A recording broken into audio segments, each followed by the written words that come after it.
High বন্ধুরা, কেমন আছো? আশা করি ভালো আছো। তো আমি দিল্লিতে এসেছি আমার মাসির বাড়িতে। তো মাসির বাড়িতে এসে ভাই বললো চলো বৌদি তোমাকে একটা মলে নিয়ে যাই ঘুরতে। তো মলটার নাম হচ্ছে প্যাসিফিক মল। দেখো কত বড় মলটা, আমি মলটা দেখে অবাক হয়ে গেছি, এত বড়। মলে এসে কিডস জোনে ঢুকেছিলাম, বাবুর জন্য কিছু খেলনা দেখছিলাম।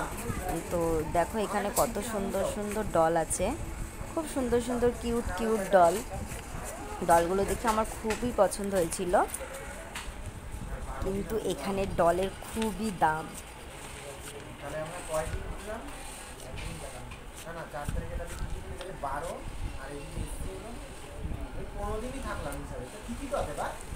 দেখো কি কিউট পিকাচু, দেখেছো?